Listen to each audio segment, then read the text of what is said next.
Actually నేను ఏమనుకున్నానంటే Bible క్లాసులు పెడదాము, అంటే ఈ ఉపవాస ప్రార్థనలో కూడా బైబిల్లో ప్రసంగాలు కాకుండా టీచింగ్ చేద్దాం కొన్ని విషయాలు అనుకున్నాను. కానీ దేవుడు నన్ను ఆ విధంగా నడిపించలేదు. ఓన్లీ మీకు కొన్ని విషయాలు నేర్పించమని మాత్రమే చెప్పాడు. అందుకే ప్రార్థనలో కనిపెట్టినప్పుడు దేవుడు ఇచ్చిన అంశం ఏంటంటే పరిశీలన చేసుకోవడం. పరిశీలన అనేది ఖచ్చితంగా అన్ని విషయాల్లో చాలా ప్రాముఖ్యం మనకి. ఎందుకు ఈ విషయం చెప్తానంటే పరిశీలన కనుక మనం చేయకపోతే చాలా విషయాల్లో మనం నష్టపోతాం. ముఖ్యంగా కొన్ని భౌతిక సంబంధమైన విషయాల్లో పరిశీలన చేసుకుంటూ ఉండాలా. పరిశీలన అంటే ఏంటి?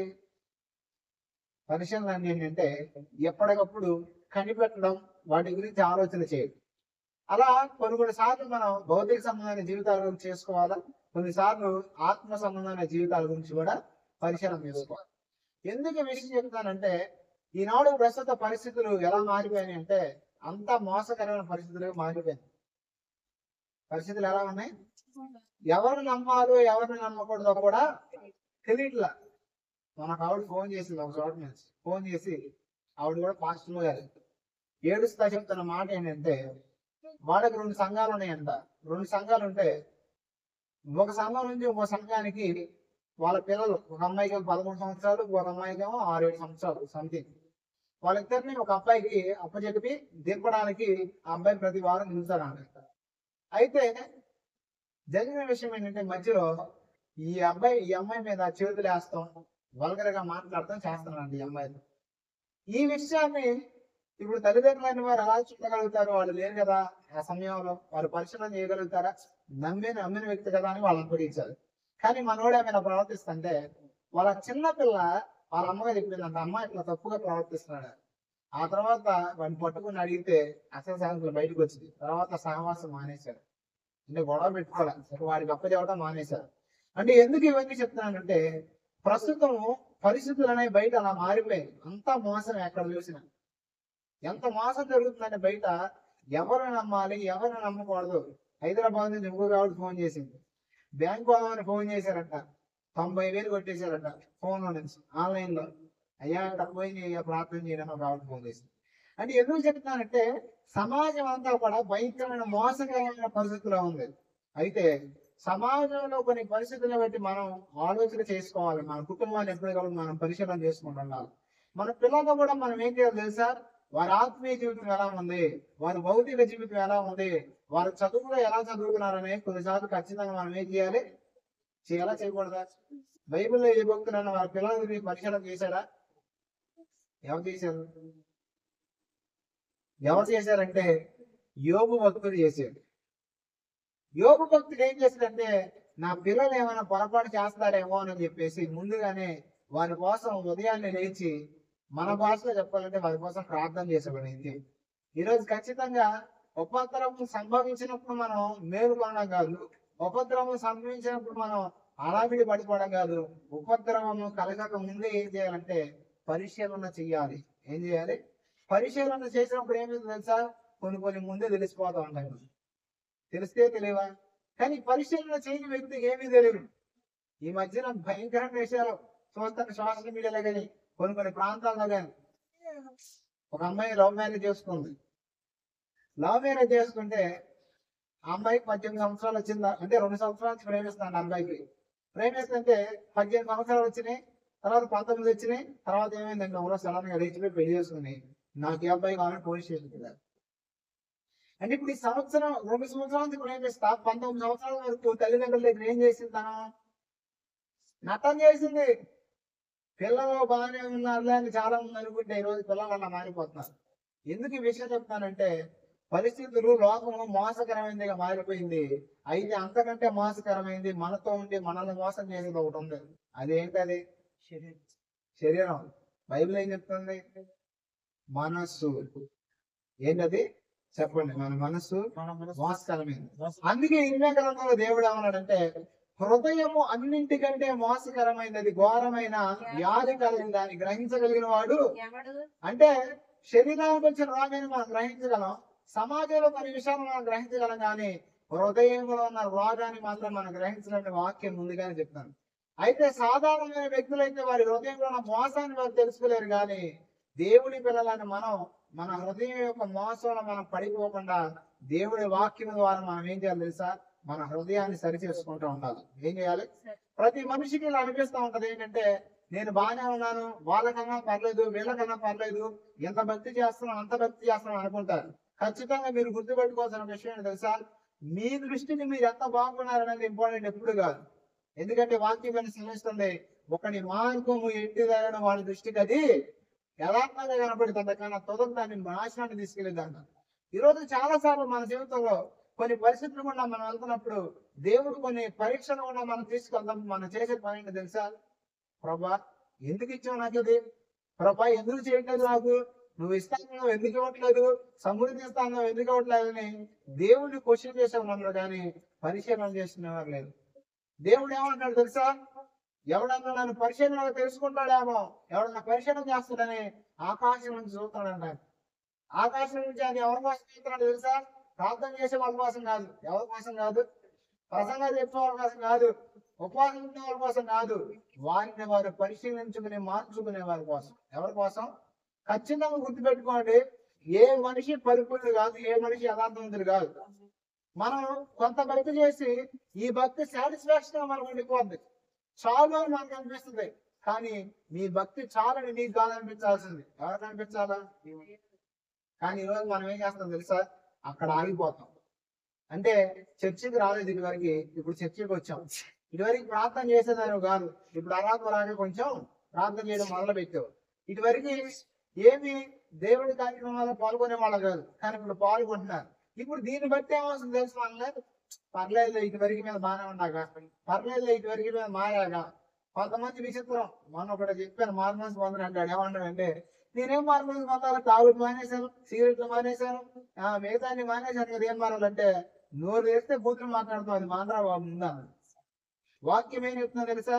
మీరు మచ్చ అయినను, ముడత అయినను, కళంకమైన, డాగైనా లేని వారిగా మారాలి. ఎలా మారాలి? ఇప్పుడు మీలో మచ్చలు ఉన్నాయా? లేవు అన్నా అనుకో, నీ అంత తెక్కలోడు మోసపోయినోడు ప్రపంచంలో ఇంకొక లేడు. ఎందుకో చెప్పనా? ప్రతి మనిషిలో పరిశీలన చేసుకుని మార్చుకోవాల్సిన అనేకమైన విషయాలు ఉంటాయి. నువ్వు ఎంత భక్తిపరుడైనప్పటికీ కూడా మనం మార్పులు పొందాం, మనం ఏసులో కడగబడ్డాం. అయితే కడగబడిన తర్వాత కూడా మనలో ఫలించే ప్రతి తీగకి, పోయినసారి చెప్పాను, మరి ఎక్కువగా ఫలించడానికి పనికిరాని తీగలు ఉంటాయి, వాటిని మనం కట్ చేసుకుంటాం బాబా. చాలా సార్లు మన పరిస్థితులు ఎలా ఉంటాయి అంటే, ఒకసారి చూద్దాం, దేవుడు మాట్లాడుతున్నాడు మత్తయి సువార్త 13వ అధ్యాయం 13వ వచనం నుంచి. మత్తయి సువార్త 13:13.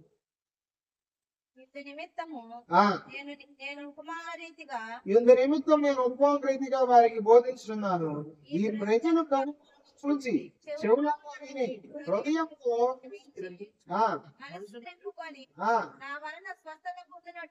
పొందనట్లు కాదు, పొందకుండునట్లు వారి హృదయంలో కొప్పినవి, వారి చెవులు వినటకు మందమైనవి, వారు తమ కన్నులు మూసుకొని మీరు వినుమట్టుకు విందురు గాని గ్రహింపనే, చూచమట్టుకు చూదురు గాని యోచన ఎంత మాత్రము తెలుసుకుందరు అని హెస్సియా చెప్పిన ప్రవచనం వీరి విషయమే నెరవేర్చబడి. ఇక్కడ చూడండి, వాక్యంలో దేవుడు ఏం చెప్తాడంటే, వింట మాత్రం వింటారంట. ఎలా వింటారు? చూడటం మాత్రం చూస్తారు దేవుడి కార్యాలు, కానీ గ్రహించట్లా. ఈరోజు ఖచ్చితంగా ఎప్పుడైనా సరే గుర్తుపెట్టుకోండి, సమర్థించుకునే మనస్తత్వం అనేది ఎక్కడ ఉంటుందో అపవాది అక్కడే ఉంటాడు. దేవుడికి నచ్చని విషయం ఏంటంటే సమర్థించుకోవడం. ఏమో నచ్చదు. ఇప్పుడు ఒక విషయం చెప్తాను, దేవుడు అన్యాయం చేస్తాడా? దేవుడు కీడు చేస్తాడా? తెలిసి ఆయన శ్రమంలో పడేస్తాడా? ఇప్పుడు తెలిసి దేవుడు చేయడం నువ్వు అంటున్నావు, దేవుడు అన్యాయం చేయడం అంటున్నావు, మరి నువ్వు పొందుతున్న శ్రమ న్యాయం అని ఎందుకు గ్రహించావు? నేనైతే శ్రమలు వెళ్తున్నప్పుడు అయితే ఎప్పుడైనా దేవుడు నన్ను పరీక్షిస్తున్నప్పుడు నేను ఒకటే పరిశీలన చేసుకుంటాను, ఏదైనా నేను మార్చుకోవాల్సింది ఉందా? దేవునికి వ్యతిరేకమైన దాని ఉందా? లేదా ఈ శ్రమను బట్టి ఇంకా నేర్చుకోవాల్సిన ఏమైనా ఉందా అని ఆలోచన చేస్తాను. ఆలోచన చేసినప్పుడు జరిగే విషయం ఏంటో తెలుసా? కొన్నిసార్లు దేవుడు నా లోపాన్ని సరి చేస్తాడు, కొన్నిసార్లు నేను ఏం మార్చుకోవాలో ఏం నేర్చుకోవాలో తెలియజేస్తాడు. అది మార్చుకున్న తర్వాత నేను ఉంచమన్నా కూడా ఆ శ్రమ ఉంచడు. ఎందుకు ఈ విషయం చెప్తున్నానంటే, దేవుడు న్యాయవంతుడే నువ్వు నమ్మినప్పుడు, దేవుడు అన్యాయం చేయడం నువ్వు నమ్మినప్పుడు, నువ్వు అనుభవిస్తున్న పరిస్థితులు కూడా నువ్వు అనుభవించడానికి న్యాయమైనవే. ఒక ఆవిడ ఏడుస్తా ఒకసారి ఒక మాట చెప్పింది, అయ్యా నాకు భర్త లేడు, నా పిల్లలు నా మాట వింటలేదు, అది నేను అంత కష్టాలని చెప్పింది. అప్పుడు కష్టాలని చెప్తే నాకు బాధ అనిపించింది, మనసులో బాధ అనిపిస్తుంది. ఇంటికి వెళ్ళి ప్రార్థన చేసా, తండ్రి ఏంటయ్యా ఈ పరిస్థితులు, నువ్వు అన్యాయస్తుడు కాదు కదా, ఎందుకు ఈ కుటుంబాలు అన్యాయాలు జరుగుతుంది నేను ప్రార్థన చేస్తే దేవుడు అన్నాడు, నాన్న నేను ముందు కనుక్కున్నంత భక్తి అక్కడ లేదురా, వాళ్ళు చేసింది ఇది, వాళ్ళ చరిత్ర ఇదని దేవుడు స్పష్టంగా చెప్పాడు. ఎందుకు ఈ విషయం చెప్తున్నానంటే, చాలా మందికి స్పృహ ఉండదు. మొట్టమొదటి శ్రమ రాగానే నేనేం చేశాను అని రాదు, నేను మార్చుకోవాలని రాదు, ఏమొస్తుంది సార్, దేవుడు కూడా కనికరం లేదు నా మీద, నేనేం చేశాను నా బతుకు జరుగుతుంది, నేనేం చెందాను కదా. దేవుడు అన్యాయస్తులైతే కదా ఏది పడితే చేయడానికి, నీకు దేవుడు న్యాయవంతుడైతే నీ జీవితంలో అనుభవిస్తున్నది న్యాయమే, నువ్వు అనుభవిస్తున్న బ్రతుకు న్యాయమే. అయితే ఇక్కడ గుర్తుపెట్టుకోవాల్సిన విషయం ఏంటంటే, అన్యాయముగా ఉండడు దేవుడు, ఆయన మారడు, మనం మారాలి. ఎలా మారాలి? ఆశీర్వాదం అనేది దేవుడు మారితే వచ్చిందా, మీరు మారితే వచ్చిందా? అంతేనా కదా? ఉపవాసం దేనికి? దేవుడు మార్చడానికి, మనం మారడానికే. ఉపవాసం అయినా లేదు, భక్తి కార్యక్రమాలైనా, వాక్యాన్ని వినడమైనా దేవుడు మార్చడానికి కాదు, మనల్ని మనం మార్చుకోవడానికి. ఇక్కడ ఆశీర్వాదమైన, అభిషేకమైన, దేవుడి వరాలైనా లేదా దేవుడిచ్చేది ఏదైనా సరే ఆయన మారితే రాదు, నువ్వు మారితే వచ్చింది. ఈ సత్యాన్ని అందరూ గ్రహించాలి. ఎందుకు ఈ విషయాలను చెప్తున్నానంటే, ఈరోజు చాలా మంది పరిస్థితి గ్రహింపు లేని పరిస్థితులుగా మారిపోతున్నాయి. చాలు నాకు ఈ జీవితం సరిపోతులే, ఆత్మీయత, కొన్ని మంచి పనులు అనుకుంటున్నారు. కానీ భక్తులైన వారు ఏం చేస్తారు తెలుసా? చూడండి ఒకసారి భక్తులు ఏం చేస్తారు. కీర్తన గ్రంథం 119 అధ్యాయం 59వ వచనం. భక్తులైన వారు ఏం చేస్తారు? నా మార్గములు నేను పరిశీలన చేసుకుంటుని. నా మార్గములేను పరిశీలన చేసు. ఇప్పుడు చెప్పండి, ప్రతిరోజు మీలో దేవుడి దగ్గరికి వెళ్ళి చాలా మంది, అయ్యా నాకు అది ఇవ్వు, తండ్రి నాకు ఇది ఇవ్వు. మీకు ఒకటి గుర్తుపెట్టుకోండి, యేసుప్రభు స్పష్టంగా ఏం చెప్పారు తెలుసా? ఆకాశ పక్షులు చూడండి, అవి విత్తవు కోయవు, పట్టులో మీకేం కావాలి, మీ పనులు అవుతుంది, మీకు తెలియదా? తెలుసు. మీరు అడగక ముందు మీ అక్కర్లు అడిగిన దేవుడికి మీ అక్కర్లు చెప్పవసరలా. మరి ఏం చేయాలి ప్రార్థన అంటే, తండ్రి నీ చిత్తం నా పట్ల జరిగించు, నీ రాజ్యం నా ద్వారా వచ్చేటట్టు సహాయం చేయి అని ప్రార్థన చేయమని శిష్యులకు నేర్పించాడు. అంతేనా? పరలోక ప్రార్థన ఏంటి? పరలోకంలో నా తండ్రి నీ నామం, నీ రాజ్యం, ఇదే కదా. చూడండి ఇక్కడ వాక్యంలో స్పష్టంగా చెప్తున్నాడు, పరిశీలన చేసుకుంటాడు తన మార్గాలను. ఇప్పుడు మనం మార్గాలను పరిశీలన చేసుకునే వారు ఉన్నామా, సమర్థించుకునే వారు ఉన్నామా? కొంచెం మారితే సరిపోదు. ఒకసారి చెప్పండి, కొద్దిగా మారితే సరిపోదు. ఎలా మారాలి తెలుసా? యేసు ప్రభు పోలికలోనికి మార్చబడాలి. మీకు విషయం చెబుతాను, బంగారం ఉంది కదా, బంగారాన్ని కంసాలి అగ్నిలో వేస్తాడు. ఎప్పటి వరకు వేస్తాడు చెప్పనా? కంసాలి రూపము ఆ బంగారంలో కనపడేదా? ఒరిజినల్ బంగారం మీద నీళ్ల మీద మీ మొహం కనపడతా తేటగా ఉండే నీళ్లు, అలా ఒరిజినల్ బంగారం మీద మీ నీడ కనపడుతుంది. అట్లా ఆ ఛాయ వచ్చేంత వరకు ఏం చేస్తారు తెలుసా? దాని అగ్నిలో పెడతారు. ఇంకా ఎగ్జాంపుల్ చెప్తాను. శిల్పి ఎప్పుడు దాకా చెప్తారు తెలుసా? దానికి రూపం వచ్చింది నాకు ఒకటే, రూపం వచ్చింది నాకు మాత్రమే కాదు, ఆయన మైండ్ లో రూపం వచ్చిందా చెప్తాడు. ఎవరి దాకా చెప్తాడు? ఇప్పుడు మనం ఎక్కడి దాకా చెక్కబడాలి, ఎక్కడ దాకా మార్చుకోవాలా? ప్రార్థన దగ్గరకు ఆగిపోదామా? ఉపవాసం దగ్గరికి ఆగిపోదామా? ఏదో 4 పైసలు ఆగిపోదామా? ఆగిపోవడం కాదు, మనం సాగిపోవాలా. మన ఆత్మీయ జీవితంలో మనం ఎలా మార్చబడాలంటే, దేవుని బలమైన పాత్రలుగా మార్చబడాలి. రక్షించబడ్డ నువ్వు, మారు మనసు పొందే నువ్వు, మారు మనసుతో, రక్షణతో, అభిషేకంతో, పరిశుద్ధాత్మ వరాలతో ఆగిపోకూడదు. నువ్వు ఎలా మార్చబడాలంటే, దేవుడు నీ నుంచి కోరుకుంటున్నాడు, నువ్వు దేవుడికి ఒక బలమైన సాధనంగా మారిపోవాలి. ఎలా మారిపోవాలి? అలా మారాలంటే ఏం చేయాలి తెలుసా? ఫస్ట్ నిన్ను నువ్వు పరిశీలన చేసుకోవాలి. నీకు విషయం చెప్పనా? ఎంతో మంది గనులు, ఎంతో మంది బలాఢ్యులు, దేవుడిలో ఎదిగిన వారు, దైవికమైన జ్ఞానం కలిగిన వారు, దేవుని కొరకు వాడబాలని తాపత్రయం కలిగిన ఈ రోజు నిరాయుధులైపోయి కూర్చున్నారు. ఒకనాడు నేను చూశాను, ఎంతో జ్ఞానం కలిగిన వ్యక్తులు కూడా దేవుని చేత వాడబడకుండా ఈ రోజు వ్యర్థులైపోయారు. కారణం ఏంటో తెలుసా? వారిని వారు పరిశీలనగా చూసుకోకపోవడం, వారిని వారు సమర్థించుకోవడం. ఎవరైతే పరిశీలనగా చూసుకుంటారో దేవుడు వాళ్ళు ఏం చేస్తారో తెలుసా? అందరం ఎత్తుకి తీసుకెళ్తాడు. ఎక్కడ తీసుకెళ్తాడు? మీకు అర్థం కావడానికి తెలిసిన ఎగ్జాంపుల్ చెప్తాను. సౌలు దావీదు ఒకసారి వీళ్ళిద్దరి జీవితాలు చూస్తే, సౌలు దేవుడు విసర్జించేటప్పుడు సౌలు ఆయన భయంకరమైన పాపాలను చేశాడా? నరహత్య చేశాడా? వ్యభిచారం చేశాడా? కొన్ని దొంగతనం చేశాడా? దొంగతనం చేసేవాడే. వేరే వేరే పెద్ద పెద్ద ఏమీ చేయలే. చేసి ఏం చేశాడు తెలుసా? ప్రవక్త ఎప్పుడైతే సమూయేలు సౌలు దగ్గరకు వస్తున్నప్పుడు ఏం జరిగిందంటే, ఆ సమూయేలు అంటాడు, అదే నేనేం తప్పు చేయలేదు, నేను ఎంత బాగా చేశాను అంటాడు. సమూయేలు అంటాడు, నువ్వు తప్పు చేసాడు, నువ్వు వినపడుతున్నాయి ఆ గొర్రెల సౌండ్లు అంటే. వాడు అంటాడు, ఆ మాట అనుకుంటా అంటాడు. కొంతమందికి నచ్చదు, వారు చేస్తున్న తప్పులు చెప్పినా సరే ఆ మాట అనబాక. ఆ మాట అన్నారు ఇప్పుడు మీరు, ఆ మాట అనబాక, నేను ఒప్పుకోనంట. ఒప్పుకోనందుకే దేవుడు ఏం చేశాడు తెలుసా? సౌల్ని తీసి పడేశాడు, పీకేశాడు సౌలు పోస్ట్. దేవుడి ఆత్మ ఉండాల్సిన సౌలులో దురాత్మ వచ్చి నివసించింది.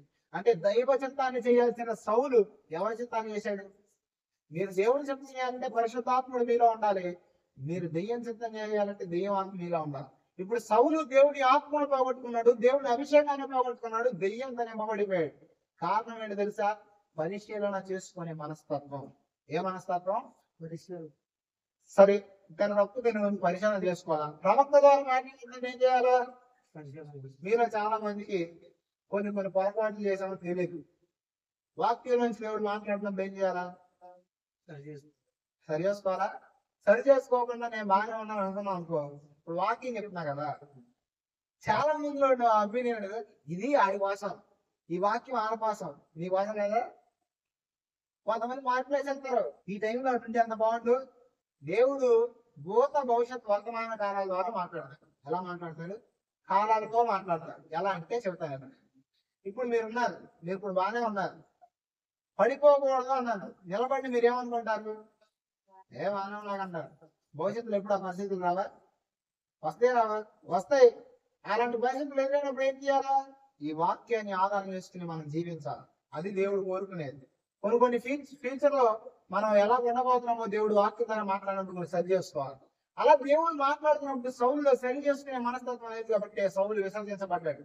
దావీదుని ఒకసారి పరిశీలన చేస్తే దావీదు భయంకరమైన పాపమే చేశాడు. ఇప్పుడు సరే మనం మార్పు రాదు.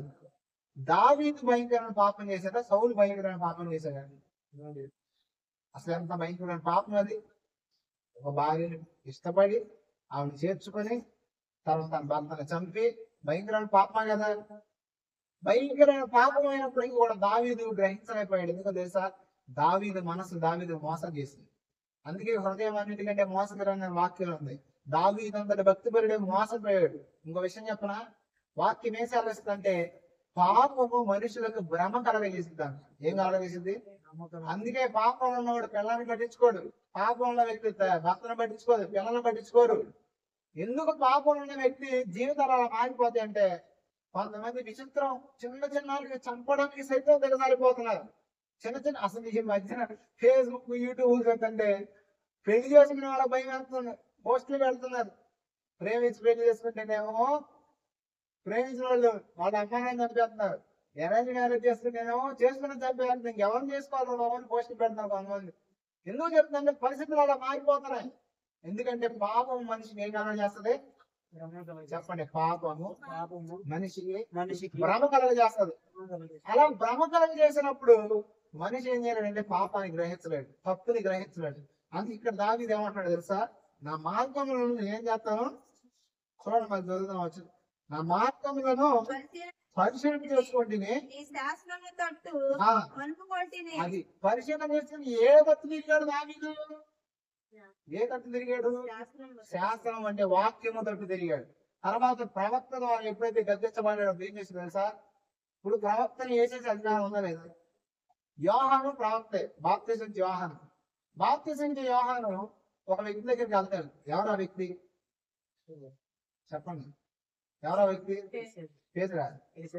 యేసు దగ్గరికి మా బాబు హెరోదు దగ్గరికి వెళ్ళినప్పుడు, హెరోదు దగ్గరికి వెళ్ళి పాపం చేస్తానని ఖండించినప్పుడు తర్వాత మా ఆడకం వెళ్ళండి బాప్తిజం యోహాను తన అంటే ఎందుకు చెప్తున్నానంటే రాజు కట్టి అధికారం ఉంది. అయితే ఇప్పుడు ఈ రాజు ఏం చేశాడు? ప్రవక్త మాట్లాడినప్పుడు ఏం చేశాడు అంటే లోపడ్డాడు, ఏడ్చాడు, పశ్చాత్తాపడ్డాడు. అప్పుడు ఏమైందంటే దేవుని కనికరం తన మీదకి వచ్చింది.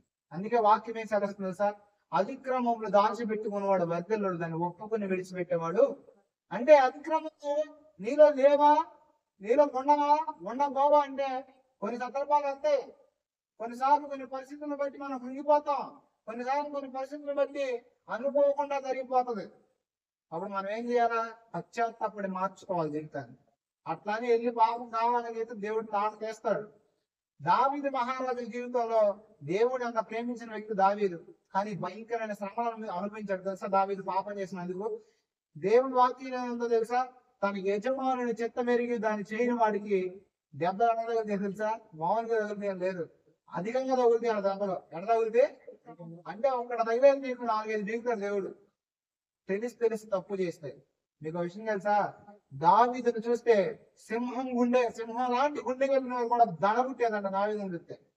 శత్రు దేశంలో దావీదు ఒకడు ఉంటేనే దావీదు చూసి శత్రు దేశం వణికింది. ఒక గొలియాతుని ఇస్రాయేలు దేశం నిరంతరైపోయింది, కానీ దావీదు ఒక్కడు ఫిలిష్తీయుని తరిమి కొట్టాడు. ఎంతటి యోధుడు దావీదు. ఎవరు దావీదు?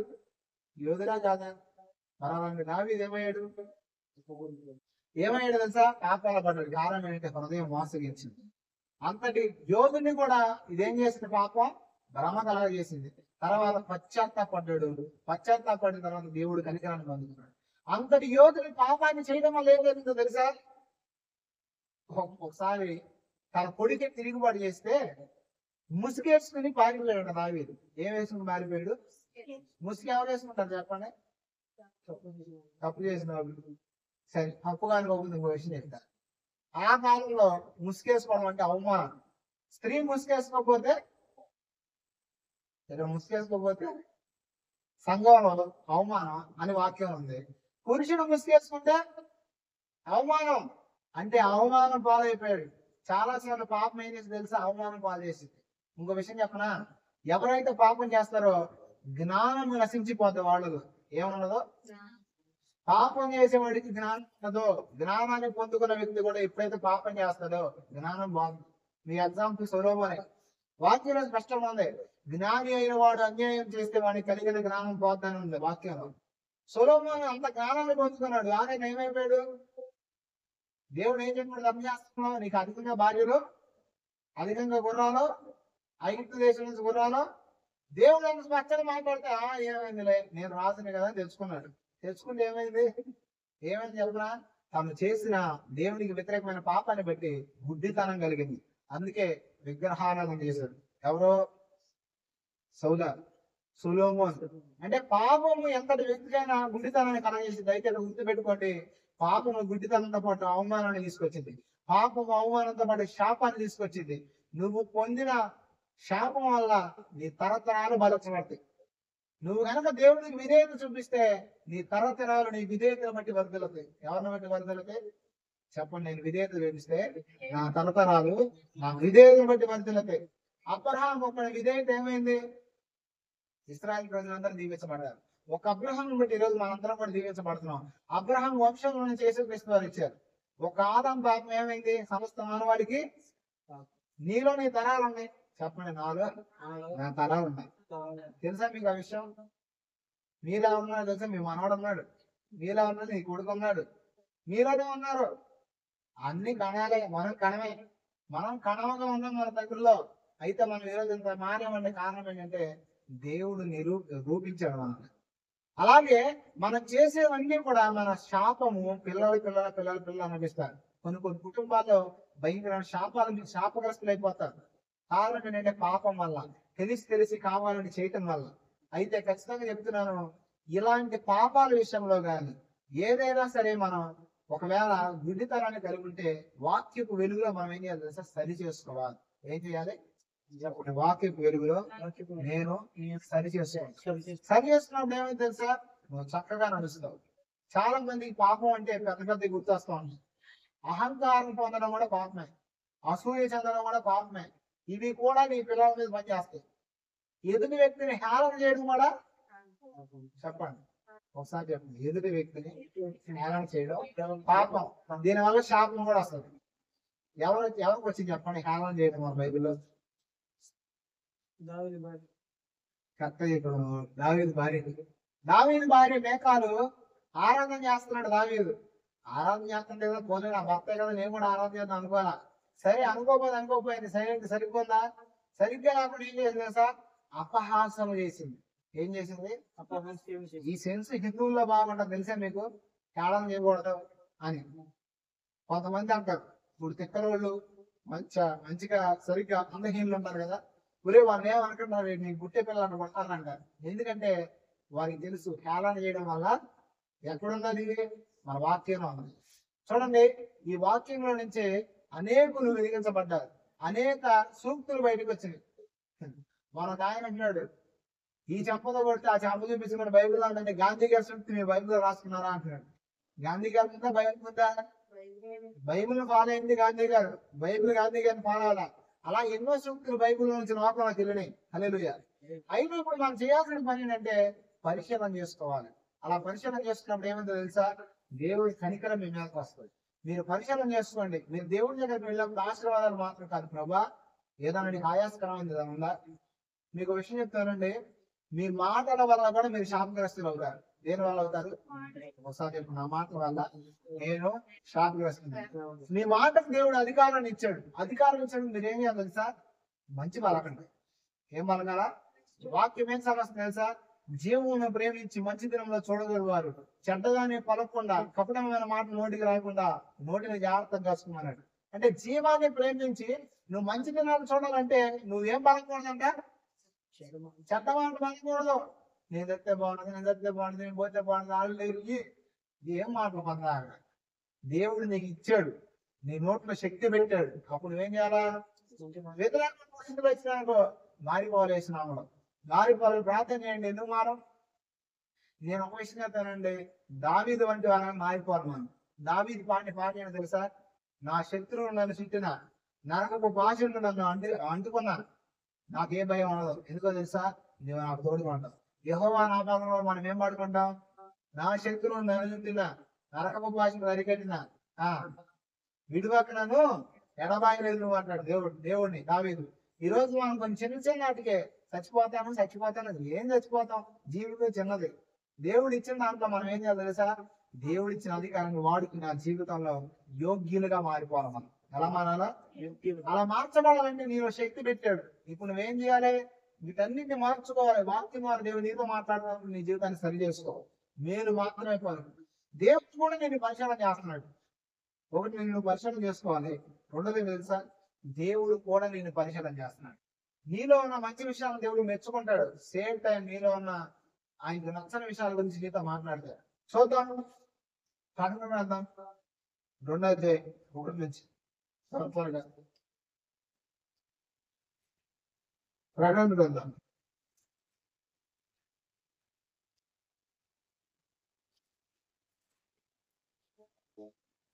2వ అధ్యాయం 1 నుంచి. ఎఫెసులో సంఘం దూతకు ఇలా రాయము చాలు. 2వ వచనం దగ్గర వచ్చింది. నీ క్రియలను, నీ కష్టమును, నీ సహనము నేను ఎరుగుతున్నాను. నీవు దుష్టులను సహింపుగా నీవు అపోస్తులు కాని తమ అపోస్తులు అని చెప్పుకుని వారిని పరీక్షించి వారి అబద్ధికులు నీవు కనగొట్టవని నీవు సహనము కలిగి నా నామము నిమిత్తం భారము భరించి అలయలేదా నీవు నేను ఎరుగుతున్నాను అన్నాడు.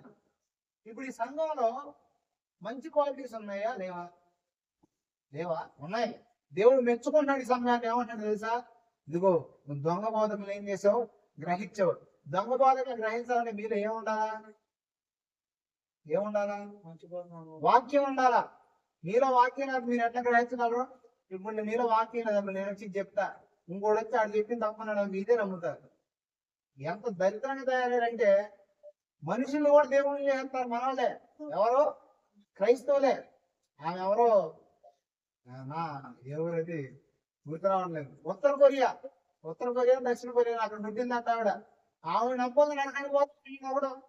ఆడు పట్టుకొని ఇదే బైబిల్ని. కారణం ఏంటి తెలుసా? దొంగ బోధలు, దుర్బోధలు ఇవన్నీ. అయితే ఇక్కడ చూడండి, వాక్యం ఎరిగిన వాళ్ళు వాక్యాన్ని తెలుసుకున్న వాళ్ళు రెండో విషయం ఏంటో తెలుసా, దేవుడి నిమిత్తం అనేకమైన శ్రమలు అనిపించారు. వాళ్ళు ఏమనిపించారు? శ్రమలు అనిపించుకున్న వాళ్ళు అయ్యో ఇన్ని శ్రమలు వస్తున్నాయే, దేవుడిని వదిలేద్దామే. అప్పట్లో పరిస్థితులు ఎలా ఉండేవి తెలుసా? దేవుడిని నమ్ముకున్న వాళ్ళు చంపేసేవాళ్ళు, ఊచ కోత కోసేసేవాళ్ళు, చర్మం ఒలిచేసి ఇసుకలో పడేసేవాళ్ళు ఎండలో. ఇంకో విషయం చెప్పనా, అప్పట్లో ఇప్పుడు క్రికెట్ టోర్నమెంట్ జరిగే దగ్గర స్టేడియం ఉంటుంది. స్టేడియం ఎలా ఉంటది? కిందంతా గ్రౌండ్ ఉంటుంది, చుట్టూ జనాలు ఉంటారు. అవునా? చూసారు టీవీలో అయినా? అప్పట్లో ఏం జరిగేదంటే అట్లాంటివి ఉండే స్టేడియంస్. అయితే అక్కడ క్రికెట్ కాదు ఆడుకునేది. ఏం చేసేవాడు తెలుసా? ఇప్పుడు సింహాలను వదిలేవాళ్ళు. ఆ వదిలితే సింహాలకు మేత తెలుసా? క్రైస్తవుల మేత. ఎవరి మేత?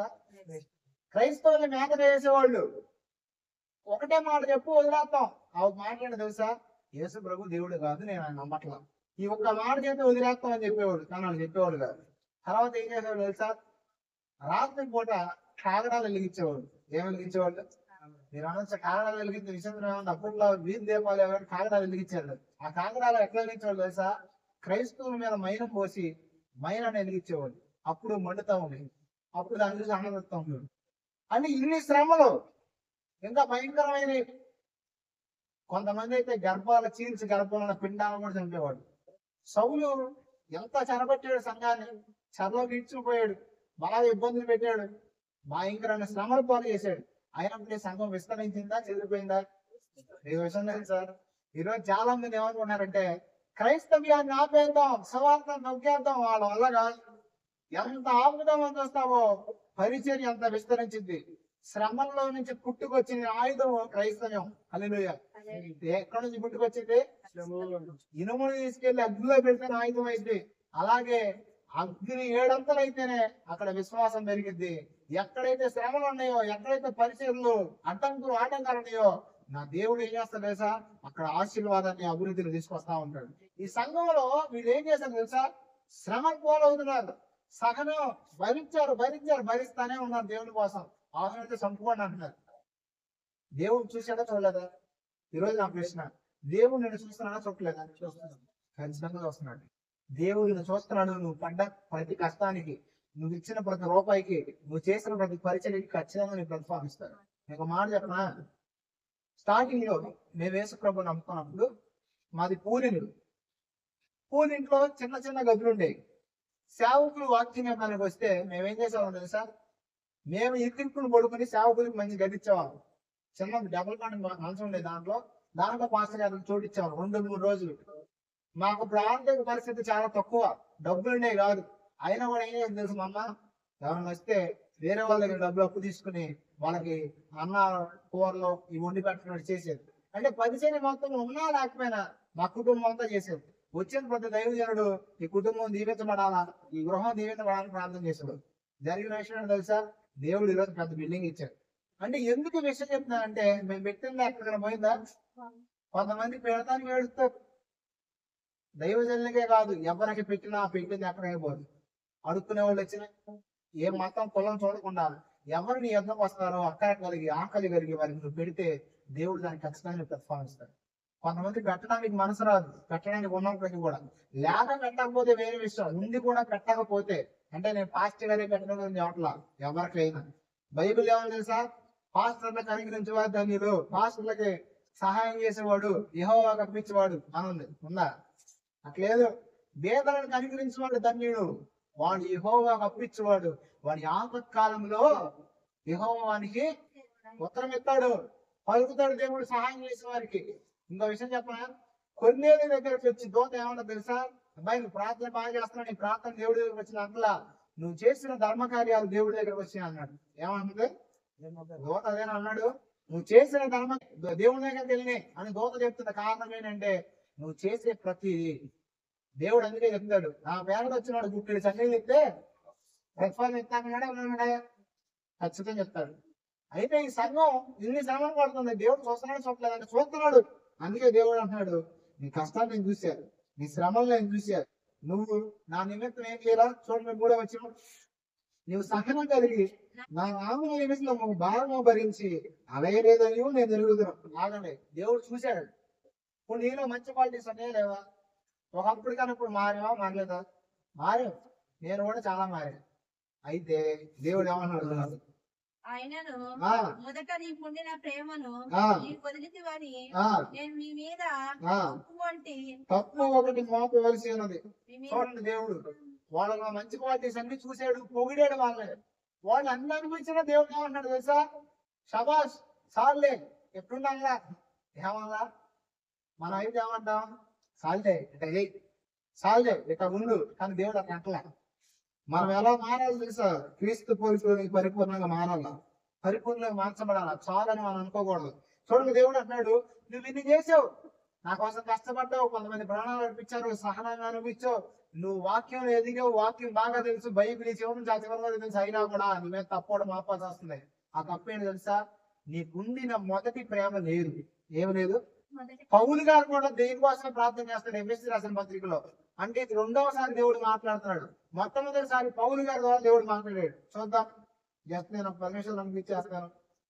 ఎఫెసీ రాసిన పత్రిక 3:18 వచ్చిన చూడండి, పౌలు గారు అక్కడ ఏం ప్రార్థన చేశాడు ఎఫెసీ సంఘం కోసం. మీరు దేవుని సంపూర్ణత యందు పరిపూర్ణమైనట్లుగా ప్రేమ యందు వేరు పారి స్థిరపడి సమస్త పరిశుద్ధతలో కూడా దాని వెడల్పు, పొడుగు, లోతు, ఎత్తు ఎంతో గ్రహించుకున్నటకు జ్ఞానములకు మించిన క్రీస్తు ప్రేమను తెలుసుకున్నటకును తగిన శక్తి గలవారు కావాలని ప్రార్థిస్తున్నాను. అంటే ఎఫ్ఎస్సి సంఘం నిమిత్తం ఏం ప్రార్థన చేశారు పౌలు గారు తెలుసా? ప్రేమను మానాల. ఒకప్పుడు మనకు దేవుని మీద ఉన్న ప్రేమ, ఒకప్పుడు మనుషులు మనం ప్రేమించాం, కానీ ఇప్పుడు ద్వేషం పెట్టేసుకుంటున్నాం మనసులో. ఏం పెట్టుకుంటున్నాం? యేసు ప్రభు ఇచ్చిన ఆజ్ఞలే రెండు. ఒకటి ఆయన ప్రేమించి, రెండు పక్కని ప్రేమించారు. మనం ఈ రెండు కూడా చేయకపోతే ఏంటి చెప్పండి? నువ్వు ఎంత వాక్యాన్ని విన్నా. పౌలు గారు ఏమంటాడు తెలుసా? ఏమంటాడు పౌలు గారు? కొరింథీ రాసిన 13 అన్య భాషల వరం అన్నా, కృపావరం అన్నా, కొంటారని ప్రకటింపగలిగిన పరిపూర్ణమైన విశ్వాసం నాకున్నా. ఏమన్నాడు? ప్రేమ లేని వాడైతే నేను మోగుడు కంచువలే ఉన్నా, వెనగన్నాడు కాలంలో ఉన్నా. ఎందే శ్రేష్టమైంది ఏంటి తెలుసా? అన్నింటిలో నిలబడేది ఏంటి తెలుసా? నువ్వు చేసిన ధర్మకార్యాలు నిలబడితే కరెక్టే, నువ్వు చేసిన ప్రార్థన నిలబడితే కరెక్టే, దేవుడి కోసం పొందిన శ్రమ నిలబడితే కరెక్టే. కానీ గుర్తు పెట్టుకోవాల్సిన విషయం ఏంటి తెలుసా? దేవుని కొరకు నిలబడేది ఆగం ఏంటి తెలుసా? నువ్వు చూపిన ప్రేమ ఏంటది? ఎందుకంటే వాక్యం ఏం చెప్తుందంటే, నీ సహోదరుని చూసి నువ్వు వెళ్తుడే అంటే నువ్వు సభలో నిలబడతావు, మహాసభకు నిలబడతావు. రెండోది ఏంటి తెలుసా? తన సహోదరుని మీద ద్వేషం ఉంచిన వాడు చీకటిలో ఉన్నాడు కానీ వెలుగులో. అంటే నీకు ఎవరి మీద ద్వేషం ఉంటే ఎందుకు మరి దేవుడు మాట్లాడదాం నాకు తెలియదు. ఖచ్చితంగా ఎవరి మీద మనకు ద్వేషం ఉండకూడదు. ఎవరినైనా సరే మన హృదయంలో పెట్టుకుంటే వాళ్ళు కాదు పోయేది, నష్టపోయేది ఉంటే ఎవరు? ఒకసారి చెప్పండి, ఎవరినైనా మనసులో పెట్టుకుంటే వాళ్ళు కాదు నష్టపోయేది నేనే, దేవుడిలో నువ్వే నష్టపోతావు. దేవుడు చూడండి స్పష్టంగా చెప్తున్నాడు, నీకు అన్ని బాగానే ఉన్నాయి కానీ ఒకటి మాత్రం తప్పు ఉంది నీలో. తప్పేంటో తెలుసా? నువ్వు మొదటి ప్రేమను విడిచిపెట్టావు. ఈరోజు మనం దేవుని దగ్గరకు వచ్చినప్పుడు ఎలా ఉన్నామో ఇప్పుడు కూడా అలా ఉంటే పర్లేదు. కానీ దేవుడి దగ్గరకు వచ్చినప్పుడు మన ప్రార్థన జీవితం, దేవుడి దగ్గరకు వచ్చినప్పుడు దేవుడి మీద మనకు విశ్వాసం, దేవుడి దగ్గరకు వచ్చినప్పుడు మనకి దేవుడి సన్నిధికి వెళ్ళాలి, దేవుడి దగ్గర గడపడం తృష్ణ ఆపత్రం ఒకవేళ పోగొట్టుకున్నారని అయితే దేవుడు ఏమంటాడు తెలుసా? చూడండి అక్కడ కింద ఏమంటున్నాడు, అదే కింద ఏమంటాడు చూడండి. దేవుడు నువ్వు ఏ స్థితిలో నుండి పడితేవో అది జ్ఞాపకము చేసుకొని మారి మనసు పొంది ఆ మొదటి క్రియను చేయము. అప్పుడు చేసి నీకు మారు మనసు పొందితే నేను నీ ఎద్దకు వచ్చి నీ దీపస్తంభం దాని చోటు నుండి తీసివేతును. చాలు. చూడండి ఇక్కడ దేవుడు ఏమంటున్నాడు అంటే, మార్చుకునే అవకాశం ఉందా లేదా? మారే అవకాశం ఉందా లేదా? ఖచ్చితంగా నువ్వు మారే అవకాశం ఉంది. నేను మారలేను, నా వల్ల కాదు. ఇప్పుడు మీకు అర్థం కాదు ఒక విషయం చెప్తాను. నేను అన్నాను కదా, నేను చిన్నప్పుడు నేనే కాదు ఎవరైనా చిన్నప్పుడు గడ్డానికి వేసామని చూసి ఏమనుకుంటారు తెలుసా? మాకు ఇప్పుడు మాకు ఇప్పుడు అని ఉంటుంది. కొంతమంది అయితే బ్లేడ్తో గీరుతూ ఉంటారు పిల్లలు. ఎందుకని? వీళ్ళు పెద్దోళ్ళలాగా మారాలి. వీళ్ళు మారగలరా మారలేదా? ఎప్పుడు మారగలరు? పరిస్థితి వేసినప్పుడు. అనుదినం వీళ్ళు చేసినప్పుడు వచ్చినప్పుడు. ఇప్పుడు మీకు విషయం చెప్పనా? ఒక మనిషి ఆరోగ్యంగా ఉండాలంటే ఏం చేయాలి తెలుసా?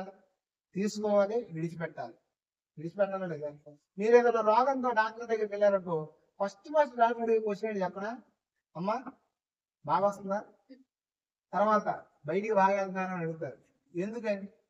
ఎందుకో చెప్పనా? తీసుకుంటున్నాం, విడిచిపెట్టకపోతే సమస్త రోగాలకు అదే కారణం. మీకు సైంటిఫిక్ కూడా చెప్పనా, ఇది బ్రెయిన్ కదా, రెండో మెదడు ఏంటో తెలుసా, పొట్టే. ఇది క్లీన్ గా లేకపోతే అన్ని రోగాలు ఆడే ఉంటాయి. గ్యాస్ ట్రబుల్ వచ్చింది, తర్వాత మనిషి అన్ని రోగాలు వస్తాయి. అంటే ఎందుకంటే మనం విడిచిపెట్టాల్సింది విడిచిపెట్టాలి, తీసుకోవాలి. ఆ క్రమంగా జరిగేది తెలుసా, మనం బ్రతికుంటాం. ఏం చేస్తాం? ఇప్పుడు నువ్వు బ్రతికుండాలంటే ఆహారం తింటా, నువ్వు ఎదగాలంటే బ్రతికుండాలా. నువ్వు బ్రతికుంటే ఏం చేస్తావు తెలుసా, మార్పు చెందుతావు ఆటోమేటిక్ గా. ఆ బ్రతికుండే జీవం ఎక్కడి నుంచి వచ్చిందో తెలుసా, వాక్యం నుంచి వస్తుంది. ఎక్కడి నుంచి వస్తుంది? కాబట్టి మీరేం చేయాలి తెలుసా, మిమ్మల్ని మీరు పరిశీలన చేసుకుంటారు, మిమ్మల్ని మీరు చూసుకుంటా, నేను ఇక్కడ మార్చుకోవాలి, ఇక్కడ పడిపోయా, ఒకప్పుడు ఇలా ఉన్నా, ఒకప్పుడు ఇలా లేను, ఇట్లా మారిపోయింది అని చెప్పి మన జీవితాన్ని మనం సరి చేసుకుంటా. వాక్యం ద్వారా దేవుడు మాట్లాడుతున్నప్పుడు సరి చేసుకుంటే ఏమైతే తెలుసా, దేవునికి మీ పట్టణంలో ప్రణాళిక జరిగింది. రెండోది తెలుసా, మీరు పరిపూర్ణులు అవుతారు. ఎలా అవుతారు? అందుకే దేవుడు ఏం చెప్తారంటే, నువ్వు ఇక మారలేవు, నీ వల్ల కాదంతా, ఏ స్థితిలో నుంచి పడిపోయావు జ్ఞాపకం చేసుకుని ఏం చేయాలి తెలుసా, నువ్వు మారు మనసు పొందు. ఏ మనసు? మీకు విషయం తెలుసా, మనకు ఒక గొప్ప అద్భుతమైన సహాయం చేసే వ్యక్తి ఉన్నాడు. ఎవరా వ్యక్తి? ఏసే కరెక్టే. ఇంకో వ్యక్తి అని తెలుసా, పరిశుద్ధాత్ముడు. నువ్వు చేయలేనిది నీలో ఉండి ఆయన చేస్తాడు నీ చేత. నువ్వు చేయలేనిది నీలో ఉండి నువ్వు ఎలా మారాలనుకున్నా అలా మారుస్తాడు ఆయన. కారణం ఏంటో తెలుసా, ఆయన పునరుద్ధానపు శక్తిని కలిగి ఉన్నాడు. ఏం కలిగి ఉన్నాడు? ఒకవేళ మీ ఆత్మీయ జీవితంలో, మీ స్థితిగతుల్లో, మీ యంత్రాంగాల్లో దేవుడిని ప్రేమించిన తొలిదినాల్లో ఉన్నట్టు లేరేమో, మారిపోయినామో, అయితే దేవుడు అంటున్నాడు మరలా మారించుకున్నాడు. గ్రహించ ఫస్ట్ పశ్చాత్తాపడు. నేనేం చేస్తాను తెలుసా, నా ఆత్మ చేత ఏంటి మరలా తిరిగి వాటిని అనుగ్రహిస్తానని దేవుడు చెప్తున్నాడు. ఎంతమంది కావాలి? ఖచ్చితంగా దేవుడు మీ కోల్పోయిన ప్రతి తిరిగి సిద్ధంగా ఉన్నాడు, పొందుకోవడానికి సిద్ధంగా ఉన్నాడు.